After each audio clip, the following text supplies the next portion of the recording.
Hello everyone, and this is BioPhoenix here, and welcome back to another physical media pickup video, where we have a discussion about all the different things I'm going to be talking about today. So, I think the last one I did was in April? I think it was April, yeah, because I don't think I did one in May, so, yeah, no, so this will be for August from, May, well, we'll just say that. Because, yeah, I just haven't been doing any of these for a bit, because, I just wanted to wait to get a couple more things, and plus I was just busy with working on other things I wanted to do. And also, speaking of working on things I wanted to do, my next game review is gonna be coming out in October, or at least I'm hoping I can get it done before then. So that should probably give you a hint of what kind of game it's gonna be, as it is gonna be a horror-themed game.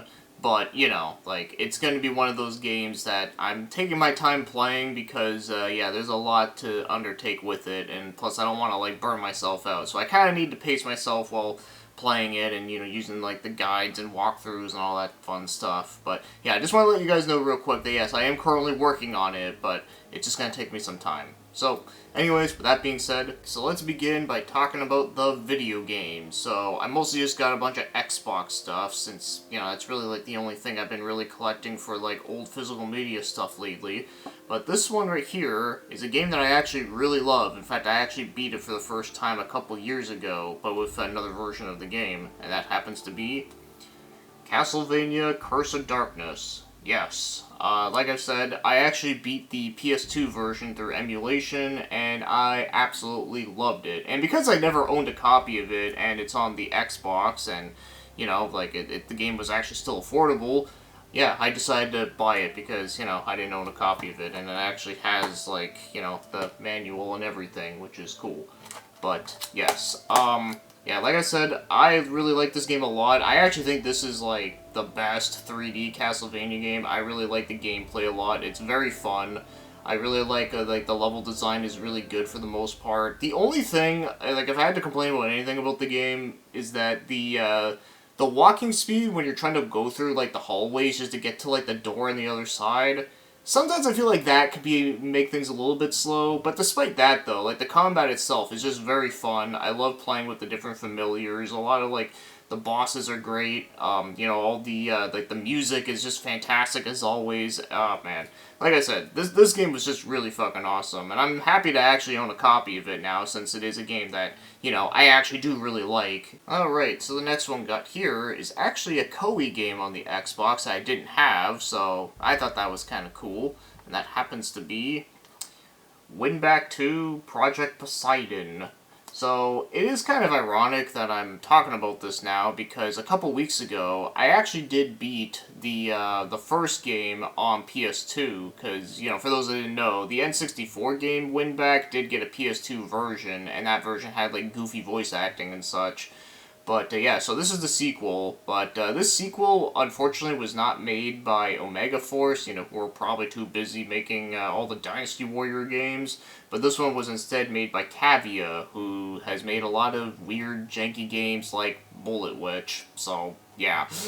I guess maybe that might tell you a little bit of something, but yes, I didn't really get a chance of playing much of this game. I remember it being alright, it's like a typical, espionage third-person shooter where you duck and cover and shoot at a bunch of people, But, yeah, like I said, I just thought it was interesting to finally, pick this up. And for the longest time, I didn't even know this game even had an Xbox version. I thought it would also just be a PS2 exclusive, so, yeah, like I said, it's kind of cool to find another one of these, and hopefully I'll try to play through this one sometime soon. Alright, so the next one here is a game that I've always wanted to play, but just never did, and that happens to be Sodeki.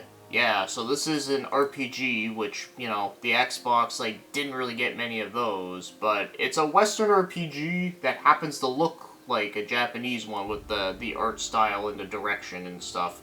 And even just the general gameplay, too, from what I've heard, definitely feels like that, too, which I think is very, very cool. And also, one other thing I remember reading about was that, apparently this game, there are certain sections of the game that have, different genres that you wouldn't expect to be thrown into an RPG. I think there's, a shooter section or something. I could be wrong off that, or maybe I'm thinking of another game, but I could have sworn I heard, someone mentioned that this game, like, had, like, some, like, you know, weird stuff like that. Kind of like, Shadow Madness on PS1. I know that's an RPG that also had some, like, weird stuff in there. Like, it had, like, a first-person, like, underwater section and such, but... yeah, either way though, like I said, I'm happy to own this now, and hopefully I'll try to play it soon, because there's a lot of Xbox games that I really need to get going on. And as for this final game that I'm going to be talking about here, it's probably one of the most mixed games ever, and it's also on the 360, and that happens to be Infinite Undiscovery. And yes, it's one of those names of a game that, you know, when you first think about it, it doesn't sound stupid, but then when you really think about it, it doesn't make any fucking sense. Like, Infinite Undiscovery. Like, how do you discover something infinitely? I don't fucking know. Well, anyways, yeah, so this is a Tri-Ace game, so, you know, it's the same people that made, like, Star Ocean and, you know, Valkyrie Profile and all that. And I think this game, I could be wrong, I think this is, like, an action RPG, but it also has, like, a whole, like, army system to it, so... kind of like that other game they did, Last Remnant. I think it has some elements of that, but I could be wrong. I don't know. Fucking Terry will let me know.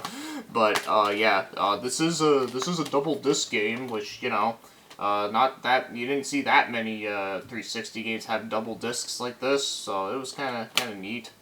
But, yes, one thing I do know for sure is that the music in this game is fucking awesome. Yeah, like, very, very great OST that I feel like not a lot of people talk about. Even I don't even talk about it enough, but, you know, that's mainly because I just never played the game before. I only just heard, like, just the songs, like, online, and I definitely love, like, most of them. But, yes, like I said, this is a game that I'm sure you probably looked it up online and said, like, wow, like, you either got one guy that's saying, this is one of the greatest games ever made, and then you got another guy saying, this game is a big piece of dog shit. Yeah, that's literally every single Tri-Ace game in a nutshell. Every game is exactly like that. There's no in-between. Alright, so now we're going to be moving on to the movies that I got. And we got 4 of them here, 2 Blu-rays, 2 DVDs, and this one right here is Army of Darkness. And yeah, believe it or not, I actually found this at a thrift store. I was like really shocked. I was like, wow, like this is not a movie you'd ever see at like one of those unless someone just really just didn't need it, I guess. But anyways, oh yeah, this movie is just a classic at this point. I mean, it's very, very iconic with lines like, this is my boomstick, and, you know, and just fucking, Bruce Campbell being, well, Bruce Campbell, so, you know, like, what's not to love here? But, yes, I don't, like I said, I don't need to say much about it, but yes, it's great, and I'm happy to finally own it.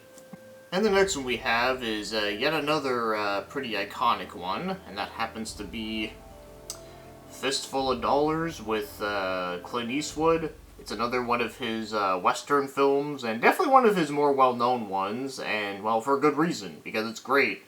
Yeah, so, you know what's one thing about this film that, like, I never really thought about it until recently after rewatching it again, was that, this film is, like, almost like a remake of the Japanese film Yojimbo, which, you know, is the, you know that anime I reviewed, not that long ago, called, what was it, like, Yojimbo of the Wind or whatever, and that was, like, basically, like, an anime remake of that old movie? Yeah, this is basically the same thing, but, you know, in the Wild West, basically, where, you know, a guy, like, roams into a random town, and then there's, like, a whole drama thing happening within the town between, like, gang members, and he's just kind of in the middle of it. Yeah, pretty much exactly like that. Yeah, I never realized that this movie was, like, you know, like, related to that or inspired by it in some way.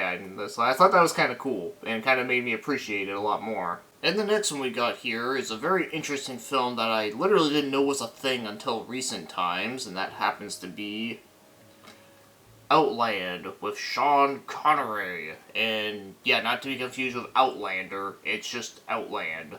So, here's the thing with this movie was that I first discovered it in recent years from Ty Lord, and he's like a big, like, Sean Connery fan, because, you know, he loves James Bond. So that's how I heard about this film, and I was like, wow, a Sean Connery film I never knew before? Huh, well, that's kind of neat. And so what this one's about is that it's about Sean Connery. He's a police officer that's in space, and yeah, he's on like a space station. So it's like police space kind of thing. It's kind of neat. And it was pretty good. I liked it. I will say it kind of starts out a little slow, but once it gets going, it does get pretty entertaining and fun, especially the action scenes towards the end. I thought that was like, some of the best parts about the movie. But yeah, I thought it was pretty enjoyable. I'm glad that I finally watched it, as, it is like a pretty, like, interesting movie that, barely anyone talks about. So the next movie we got here, and this is the last one, and this is another film that I also heard about from another guy I know on YouTube that, like, loves this movie, and that happens to be, Sega CD Universe, aka Vampire Mike. This is one of his favorites, and that is Johnny Mnemonic. And yeah, it's a Keanu Reeves movie in the 90s, so, this is like pre-Matrix. In fact, there's actually a couple things about this movie that kind of does remind me of the Matrix a little bit, but not quite. I guess it's really just the fact that it's like a, cyberpunk dystopian world with technology and shit and all that. And, yeah, I actually like this movie, because, I will admit, I know everybody, loves, Keanu Reeves, and, yeah, I mean, he is good in certain things, but there's a couple stuff in his, early career that's very hit and miss, but this one is definitely one of his, better earlier stuff that I think is really good. So, yeah, it's all about him. He has, a chip in his head, and he has to transfer this data. And I also remember there's actually a scene in the movie where they actually do play a clip from Wicked City from the anime, so I thought that was actually kind of funny. And yeah, there's actually a couple funny parts in the movie too. I remember there was a part where Keanu is doing this big rant thing. And he's like, I want someone to make me a sandwich or something. I forget exactly, but he was ranting out some random bullshit like that. And it was actually really funny. So, yeah, no, like I said, I thank you, Vampire Mike, for talking about this movie, because if it wasn't for you, I probably never would have, watched it, and I'm glad I did, because it's actually really fun, and yeah, I would recommend it, too. I think it's fun. Now we're going to be moving on to the music stuff, and we got a couple interesting ones we got here. So this first one here happens to be a metal album, and that is, Savatage with, I don't want to say Bullet Ballet. No, it's Gutter Ballet, yeah. But yes, yeah, this is an 80s band that I've always really loved, and this album is, I would say it's pretty high up on one of my favorites. I wouldn't say it's my number one favorite, that would probably go to Hall of the Mountain King, but this one I do think does have a lot of interesting things I do really like about it. For an example, this album has a lot of, piano intros, but then they kind of build up to being really heavy. I really love that kind of stuff, and I think they did it really well on here. And yeah, obviously, the album artwork is just awesome. This might actually be one of my favorite covers. I just think it's just really awesome. It definitely looks like something you would see in a horror game or something. It's really great. And next up we got is a very weird album from a beloved artist that always did different things, and that happens to be David Bowie with Earthling. This is his 90s album, and I freaking love this cover art a lot. Even the back cover is just beautiful looking. But yeah, the front cover is just really cool. In fact, the jacket that he has there, I actually thought about man, I really want to make that. But I know for a fact that trying to sew that jacket would be a real bitch. But maybe one of these days I might.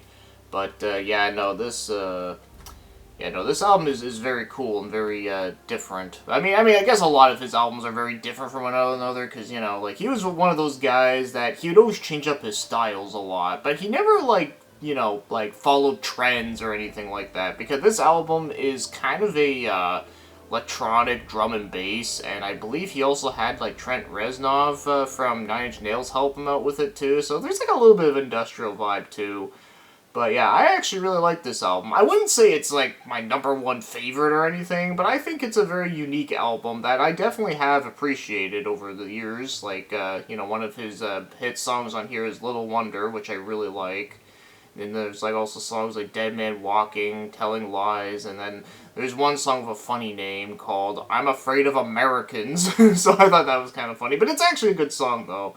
But, yeah, like I said, very cool album from, our beloved Bowie. Alright, so next up we got is another weird album from a weird band from the 70s, and that happens to be Gentle Giant, The Missing Piece. Yeah, so, in case you don't know who Gentle Giant is, they were a prog rock band from the 70s, and they did a lot of really weird things during that time, but really cool weird things that I really like. Like, you know, when you think of like prog music from that time, you think of like a lot of like, you know, different time signatures and these like epic long songs. But weird thing is with Gentle Giant, they never really made a lot of long songs. So they had like did all these like progressive rock like different time signatures and like progression stuff in like 3-4 minute songs. It's kind of fascinating.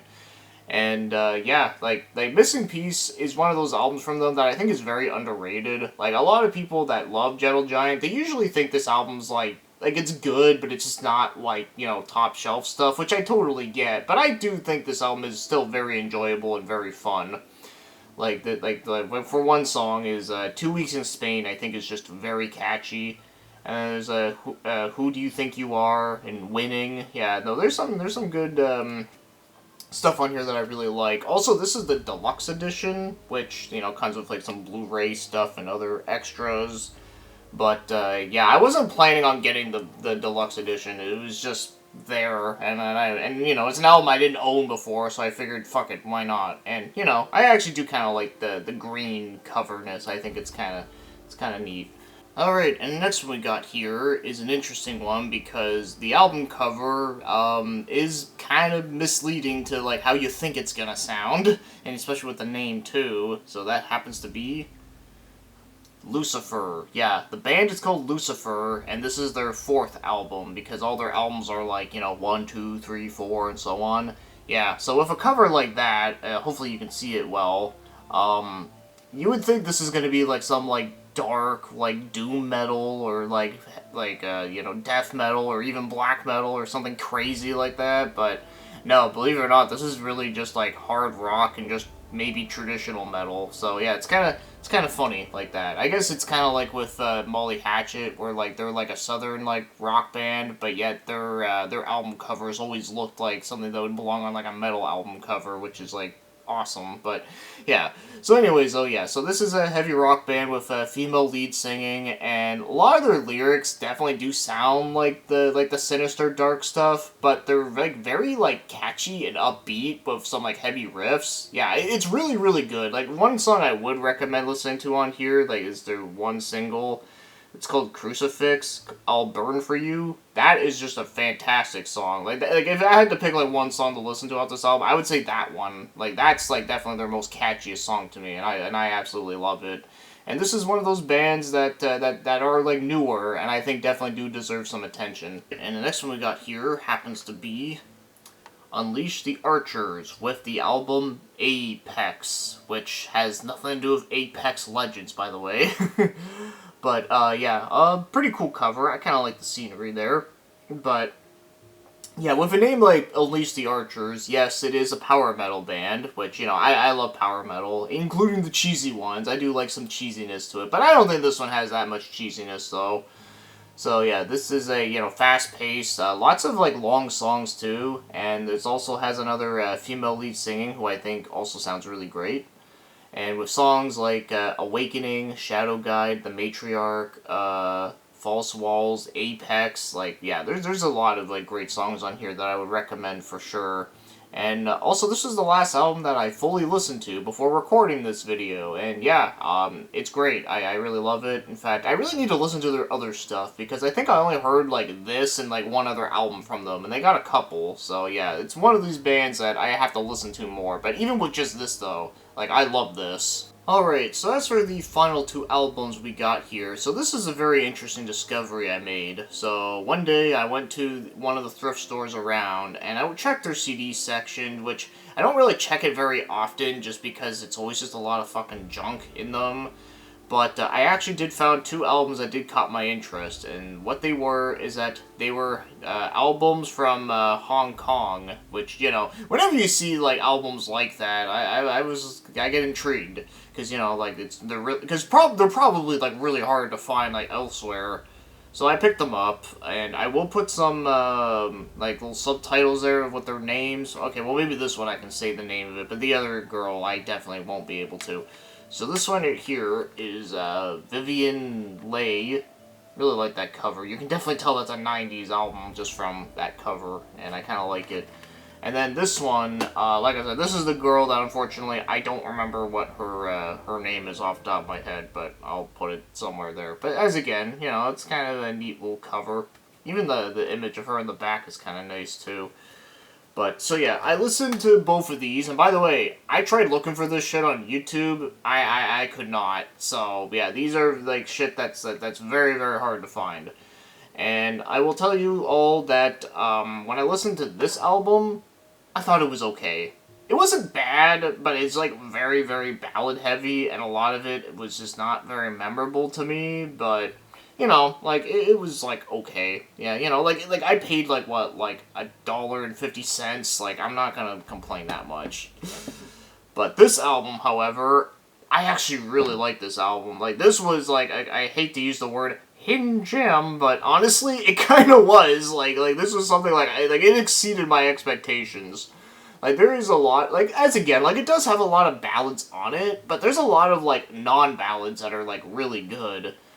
But, yeah, unfortunately, because of, like, the names here, I won't be able to tell you which one's which, but I do remember there was a song on here that kind of starts off as, like, a ballad, but then, like, out of nowhere, it has, like, a freaking fire, like, guitar solo with shredding in it, and it's, like, way more, like, awesome than it had any right to being, and I was like, God damn, like, what? And then I also remember there was another song, too, that kind of sounds like, almost like desert music. It was very interesting, and I actually really liked it, so, yeah.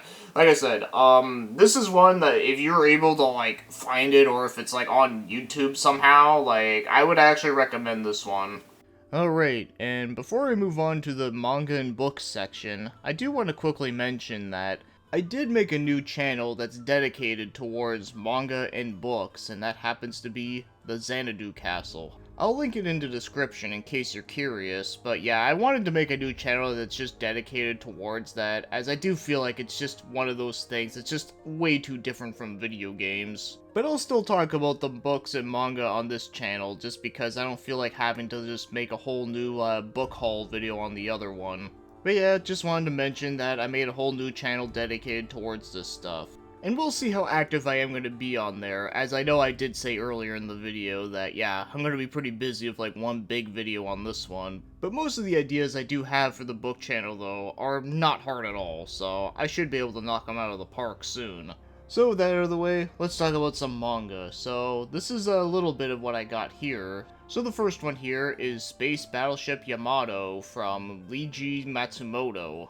It's another old classic one that I've always wanted to experience, as, you know, I really do love Galaxy Express 999, and I did like a little bit of what I've seen of the Captain Harlock stuff. And this omnibus edition is also a really nice hardcover that looks very similar to the Kamen Rider one, so when you put it beside it, it almost looks like it matches it, so I think that's really cool. And then beside that, I got more volumes of Witch Hat Atelier. I now have 8 of them, and I really need to catch up on it, because I was really, really liking what I read of it, and I know I did talk a lot about it like the last time, so I won't repeat it here. But I will say, it is a really cool series that is still ongoing, and yes, there is going to be an anime made out of it, and I hope it does do really good. And then beside that, I got another volume from Heart Gear, being volume 4, and I have to say, I actually really like how all the different volumes are completely different colors. It looks kinda cool. But one unfortunate thing I did hear about the series is that the fate of it is unknown right now, because I keep hearing different things. Like, I hear some people say that it's finished, and then I heard some people say it's cancelled, and then I heard some people say that it's on hiatus again.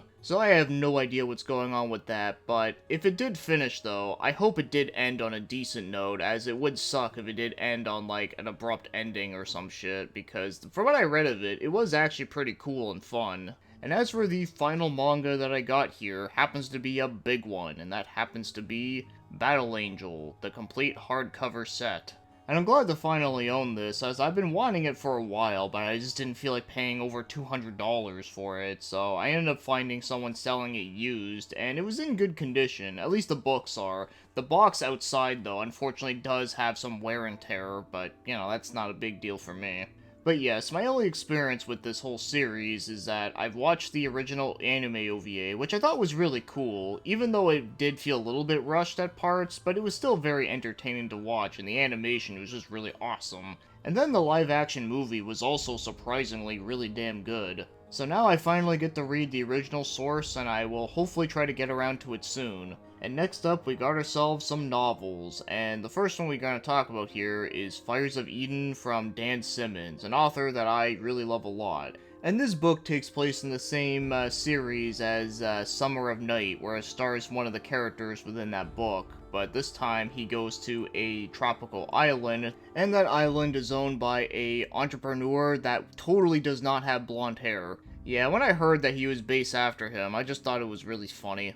But yeah, unfortunately this one is going to take me a while to get to, as I do have 2 other books in the series that I do need to read first. And beside that, we have Clive Cussler with Flood Tide. And like I mentioned with some of his other books, this is the same series with Dark Pit, the totally not Indiana Jones underwater guy. And I really like what I read of him so far, so this is just another one that I just thought looked really cool that I wanted to read. And beside that, we have one book that I'm really anticipating to read, and that is Lonesome Dove by Larry McMurtry. And on my book channel, I did briefly mention this book, so I'm not going to repeat everything here, but I will just say that, yeah, this is one that I definitely want to read really soon, as it does sound like it's going to have some great character writing. And beside that, we have this little box set here, which is a series of novels called The Dark is Rising.